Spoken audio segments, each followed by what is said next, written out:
Production funding for Flying Squirrels Insider is made possible in part by 811 is the number to call before you dig. 811 will help avoid fines, knocking out utility service, even injury. So call 811 before you dig.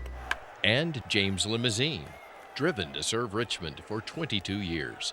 JamesLimousine.com, 804-273-1540.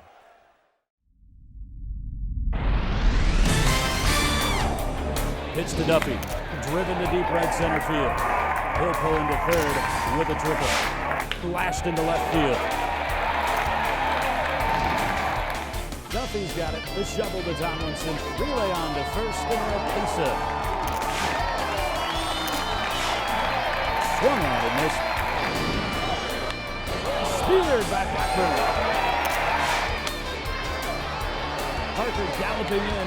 Will slide and make the catch.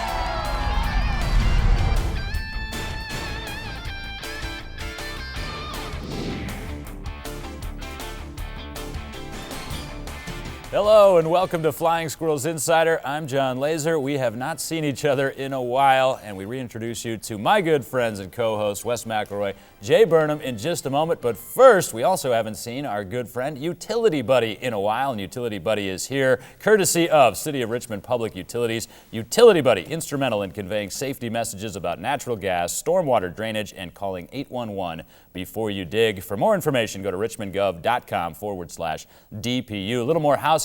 You want some Flying Squirrels free stuff? All you got to do, text FSI to 63975. All right, guys, I was not kidding. The Squirrels coming off their longest road trip of the season. It was 10 games, but it was actually 12 days and a front-end, back-end day off. Jay, bottom line, haven't seen you in a while, but I know that doesn't mean the front office wasn't humming while we were gone. Yeah, good to see you too, by the way. The team playing well on that road trip. Yeah, a lot of news coming down for the Flying Squirrels. First, Devin Harris wins Player of the Week. Ricky Oropesa, who's going to join us here in a little bit, he's Player of the Month in the Eastern League. Oh, by the way, the World Series trophy coming to Richmond on July 21st. Rayvon Owen joining us on this homestand from American Idol. And then last Friday, the biggest news possible for the Squirrels, a rehab from right-hander Matt Cain. And we saw that, and it was certainly a good outing for Cain, not necessarily in terms of the hits he gave up, and actually a couple of runs back on Tuesday night. Richmond did win that game, however, the first game of the homestand against the Portland Sea Dogs. Special experience, but Wes, Matt Cain was not there while the Squirrels had a tremendously successful road trip, 7-3. What stuck out to you about that swing? It was the pitching to me. You take a look at what the quality starts that they got. Joe Biagini going 7 1/3. Tyler Beatty gets the call up. He goes 7 innings. You just go down the list. Kelvin Marte gave you 5 shutout innings in Portland. Kyle Crick, 5 1/3.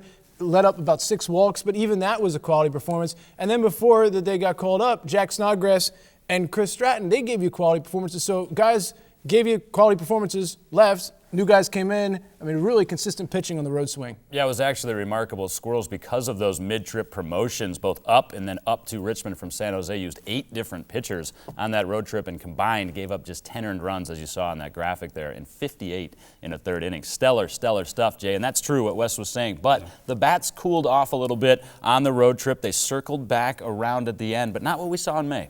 Well, they hit 271 as a team in May. You're not going to replicate that, but here into the first part of June, hitting 265 as a club. What we're outlining here is a very solid pitching staff, a batting order 1 through 9 that can show it can get it done, and a solidified defense. So right now, as the Squirrels are a season-high 4 games over 500, this is the best team in the Eastern League. Yeah, absolutely, and we talked about it during the course of May. The guy that really solidified things in the middle of the order, I don't want to say it's a surprise, and I'm going to talk to him about it later on this show, our James Limousine Luxury Player of the Week, Ricky Oropesa. And Wes, to say he's been explosive in May might be an understatement. Hey, look at those numbers. Mr. May indeed. Consistency builds confidence. Angel Villalona's been on the extended disabled list.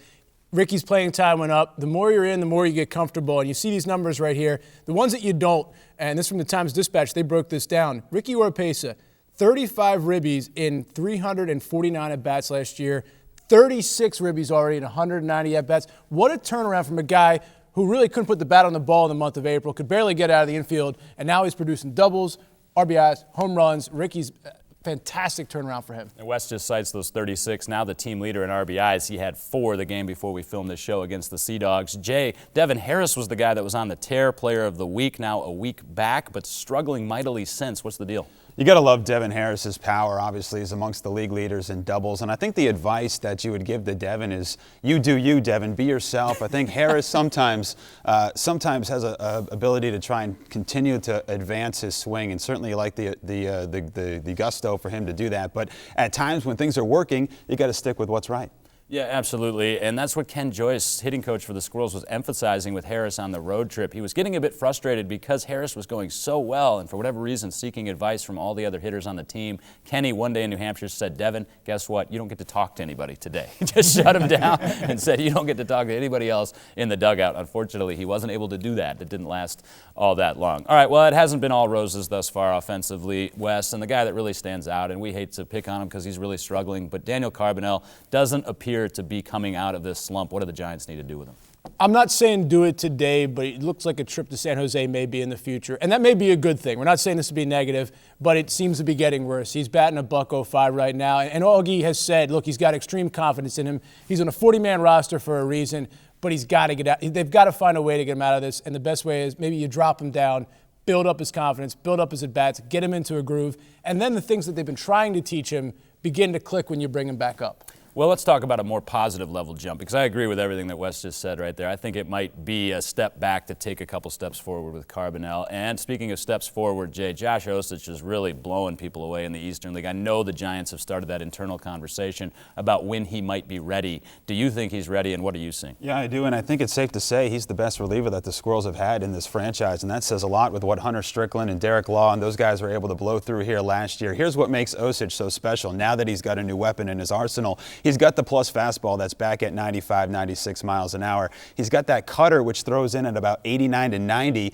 and then that puts guys off the scent of his super changeup, which has always been his out pitch at 82, 83 miles an hour. So you put a guy with 3+ pitches, high velocity like that in the back end of the bullpen, that's a major league pitcher. Yeah, absolutely, and that's why I say he might still be here, because there doesn't really seem to be much reason for AAA for Josh Osich. And Wes, I ask you, he just said it there, Jay did. Does he have that big league look to you? I think he does, because he's making this look, I hate to say it easy, but he gets in there and it's comfortable. He knows the situation. I mean, look at the saves he's converted, 15 of the past 16. He's not letting guys on base, and right now 12 strikeouts, 1 earned run in the last 10 innings. He's going out there and he's doing the simple thing that you ask every closer to do, get the job done. But he's making it look simple, and he's in a comfortable position. And right now, I mean, he looks like he's got big league stuff in just approach and in arsenal. And actually, 2 outings ago, his final appearance on the road trip in New Hampshire, 1 pitch away, guys, from an immaculate inning, which we saw from Santiago Casilla at the major league level. And for people that don't know, that means striking out all 3 batters on the minimum 9 pitches. He did it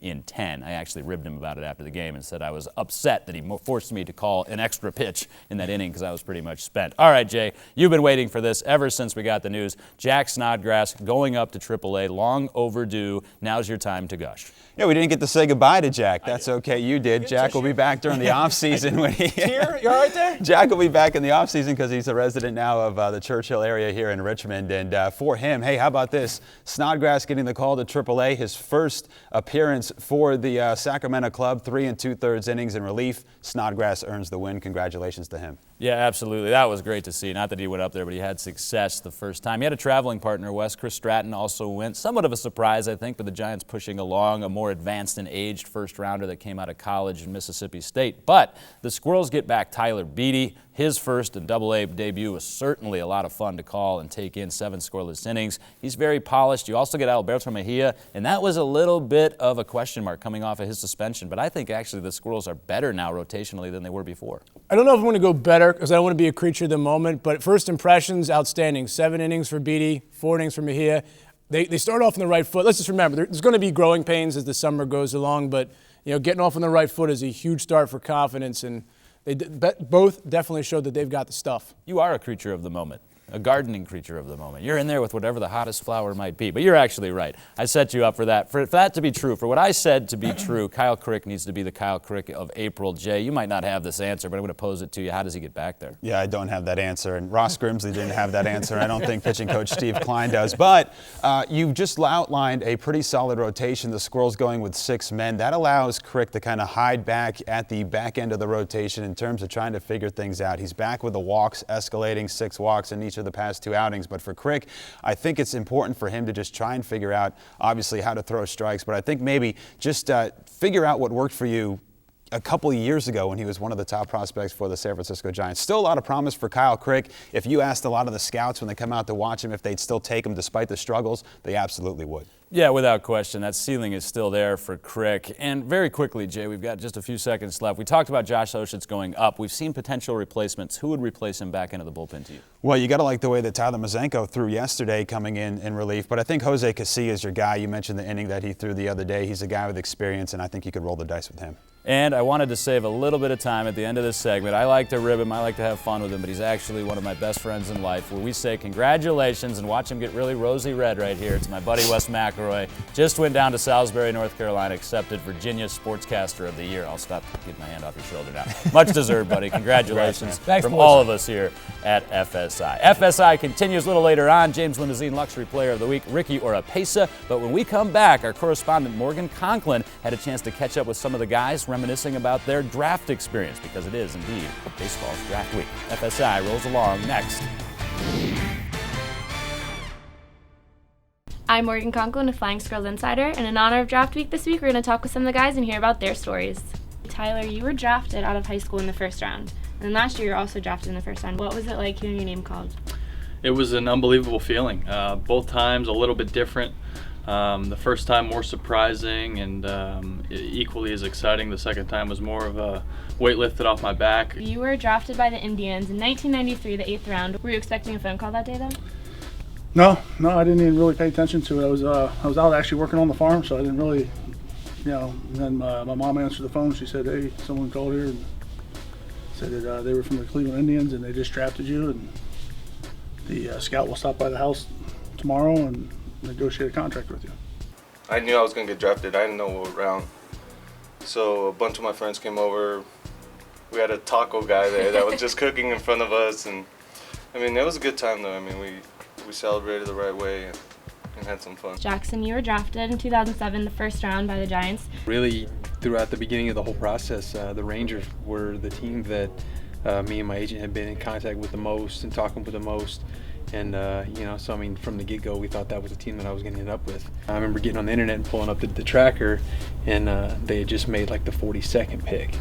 And then 43rd pick was on the clock, and it was the Giants. And then my name comes across the board, and I'm looking at it, and I'm like, that's my name. And I'm like, the Giants. You were drafted out of high school in the first round. And then last year you were also drafted in the first round. What made you turn down that offer coming out of high school? Well, I had the opportunity to go to a prestigious university in Vanderbilt University in Nashville, and obviously they had a great tradition, a great history of winning, and the coaching staff there and the players have had a ton of success, and it was an opportunity I didn't want to turn down. Back then, you didn't know anything. The scouts didn't talk to you. There was no analysts breaking down who's going to go where or what. Back then we had 60-some rounds, so it was a little bit longer, but it was, I was happy as can be to be drafted by the Indians. The first time I got drafted was out of high school. I had no idea I got drafted. I got a phone call the next day. I'm like, what? I got drafted? Okay, so. Did any part of you think about declining or accepting the offer and then choosing not to go on to college to play and just kind of? No, I knew I was going to go to college no matter what. I mean, they didn't really offer any money, and at the time it wasn't really about the money, but then I still wanted to get an education, so I still ended up making the right decision. You had a really good college career, a great last calendar year from winning a national championship to getting drafted in the first round, but what did your 3 years at Vanderbilt, how did that help you grow as a player? Well, I think the biggest thing was, I was able to face some adversity and go through some ups and downs that really, taught me who I was as a player and as a person. In terms of finding my identity, I really, through those tough times, figured out who I was as a pitcher, what I was capable of, and what I needed to do to improve. So, being at Vanderbilt, I was blessed to have some adversity that really helped me going into pro ball in terms of being able to face the adversity and embracing imperfection. Younger guys now who are getting drafted, some of them drafted high, some low, it doesn't matter, but what kind of advice do you have? Because you've kind of been everywhere, you've done it all. Yeah, true. As far as advice, just work hard. Once you get to this level, there's not going to be that many people that are going to push you as hard as you can push yourself. I hope you enjoyed hearing about some of the guys' stories. Until next time, I'm Morgan Conklin. Flying Squirrels Insider continues. We have taken it to the diamond now, where I'm joined by our James Limousine Luxury Player of the Week, and that is first baseman Ricky Oropesa. And first of all, Rick, thanks for taking time for us this morning.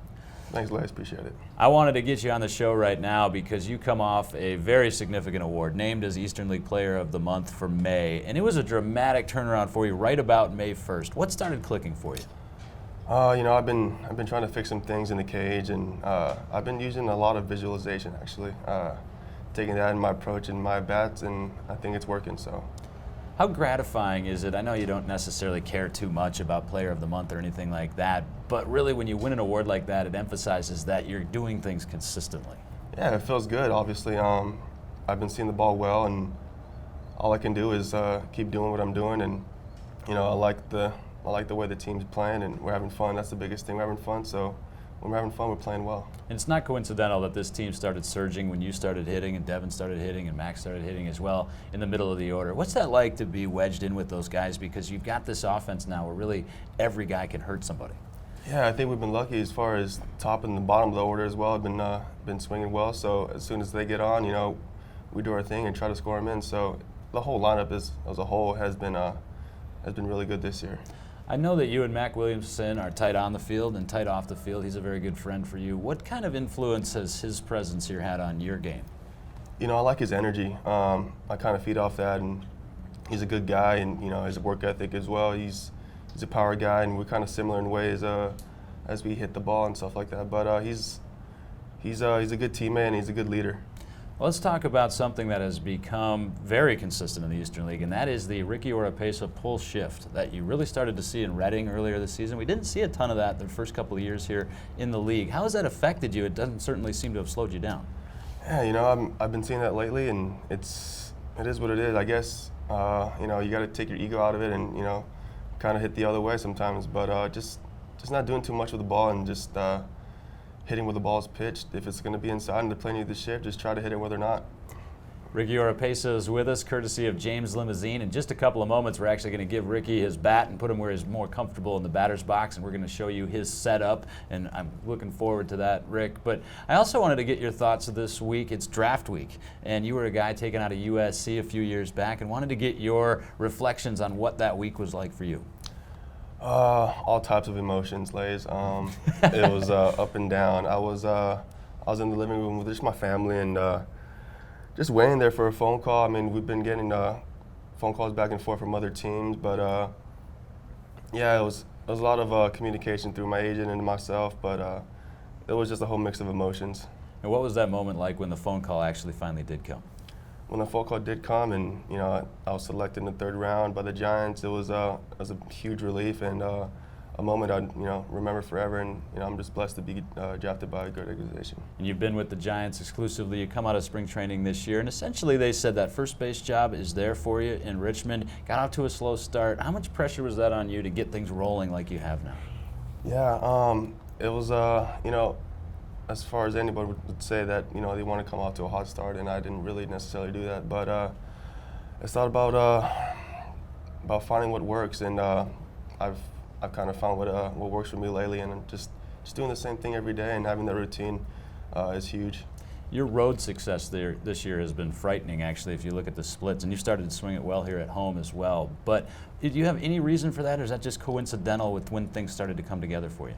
A lot of guys here say that it's tough to see at this ballpark, and even the guys on the road would say at first base, hey man, I can't see the ball here, what is it? And you kind of just get used to it, and you just got to play with it. And on the road it might be a little easier, but the crowd here is awesome, so that backs us up. It's been problematic for me as well. When I can't see the ball, I have no idea. I just say that you had a double each and every time. When you look forward to the rest of the season, Rick, we just got a few minutes left here. What do you see yourself accomplishing, and where do you see yourself at the end of this year?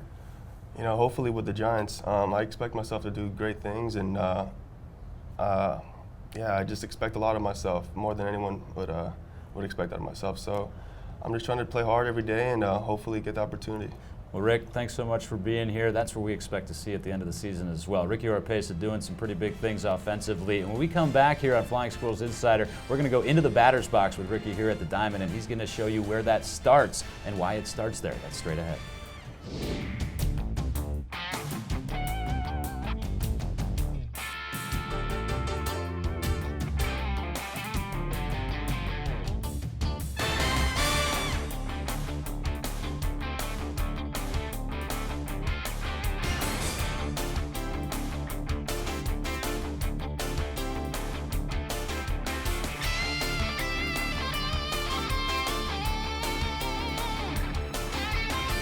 Flying Squirrels Insider continues with our James Limousine Luxury Player of the Week, Ricky Oropesa. As you can see, the summer months have settled in here at the Diamond. It is hot, and that would also describe Ricky Oropesa, the Player of the Month in the Eastern League in May. A lot of people, Rick, when they look at a baseball swing, they think it looks somewhat simple, but in actuality, there's a whole construction process that goes to that, and that starts with the setup. So I want to examine your setup because it's somewhat of an intimidating setup. So I'm going to ask you to get into your stance here, and this is right in the batter's box where you're comfortable. I mean, the swing is complex, but as a hitter, you got to keep it simple, like you said. But I'm about a bat length away from home plate, and I kind of usually just tap in here to measure where I'm at. And I'm kind of off center like this. I have a open stance somewhat, and from there I'm here. And just kind of have an athletic stance and just trying to feel everything on your legs. Yeah, I think athletic is the best way to describe your stance. Like I said, menacing, and when you look down, of course, you're an athletic guy. But go back into that and start, and let's just kind of go piece by piece here with the legs. You mentioned you do have that mildly open stance. It's not dramatic, but what's the reasoning for that? That kind of makes me just see the ball a little better. If I'm here, it kind of like closes me off, and when I'm open, I kind of just see the pitcher better, and the more I could see, the better I get the ball. So let's move from there to the upper half. We always talk about that separation and trying to keep the two pieces together, and that begins with hand positioning. Yeah. Where are you and why are you there? My hands are right here, just a little bit above my shoulder and close to my ear, and try to stay inside the ball, and that's why my hands are right here. It's because I don't want to be out here. I don't want to be too back, but I'm here because that reminds me I want to stay inside the ball, and yeah. And the other part that people will just notice right there, when you put your hands up, you do it instinctively because you're so used to it. You're bobbing the bat a little bit. And that's not just happenstance or something you do. That's a timing mechanism, right? For sure, yeah. It's my rhythm thing, and it's a timing mechanism. And you got to have rhythm and some rhythm when you're standing up here. You can't be standing still. All right, so now you're in that stance. Let's have you take that stance. And obviously it depends a bit on the way you're being pitched. But ultimately, where are you trying to stride to start your swing? When I stride, I kind of land even. So I'm open, then I just kind of land even, and from there I think opposite and react to pull. Pitchers usually pitch to me the outside half of the plate, so but if they do put that shift on me, then I kind of open up even more and just try to hit it over their head. And the one thing, Ricky, I noticed as well, because again, a slow start to the season and then just came on with a bang there at the beginning of the May, you didn't change anything in terms of your hands or your legs or anything like that. A lot of guys will go searching when that's the case. You stayed consistent, and I think that's important for our younger listeners to have confidence in what you do, and you were able to do that. Yeah, you can't get down on yourself. Even on 2 strikes, you still try to put it hard in place somewhere, and you just have good extension and try to drive the ball hard somewhere.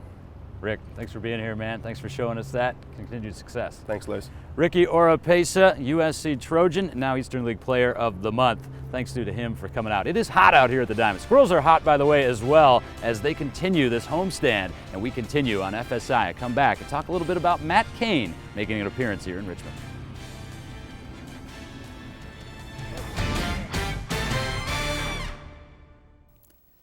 There's a saying in the minor leagues, especially at the higher levels. You are a lot closer to the big leagues than you might actually think. Act and play accordingly. If we need a reminder of that, we simply needed to turn on the TV and watch Matt Duffy standing behind President Barack Obama as the Giants were honored at the White House last week. Yes, the same Matt Duffy that less than a year ago we were campaigning on this very show for an Eastern League All-Star nod. However, a guy can only stare out the bus window at desolate outposts and dimly lit towns for so many hours before that message loses a bit of its meaning. It becomes relatively easy to go through the motions, to give in to that never-ending grind. Which is why the timing of Giants right-hander Matt Cain's rehab appearance with the Squirrels could not have been more perfect. Coming off their longest road swing of the season and heading into the dog days of summer, there wasn't a person in the Squirrels clubhouse, player or otherwise, that wasn't rejuvenated to some degree by sharing space with a Major League All-Star. It didn't hurt that Cain is professionalism personified, but more than that, his presence reminded us what the top of the mountain looks like, the preparation and never-ending work it takes to get there, and the rewards that comes to those who do. And so, to a man, the Squirrels observed Cain this week, and whether consciously or not, received a refresher on the reasons behind the process. And then, like so many things in baseball, without a word being spoken, those same Squirrels put their noses back to the grindstone and got back after it. Because when it boils down to it, they don't want to watch Matt Cain. They want to be Matt Cain. And in fact, regardless of our line of work, we all have our Matt Cains. I encourage all of you to do what the Squirrels did this week. Ask yourself, are you content to watch the best, or are you striving to be your best? And that's where we leave you for this week. John Laser, for all of us here at FSI, saying thanks for watching. We'll see you at the ballpark.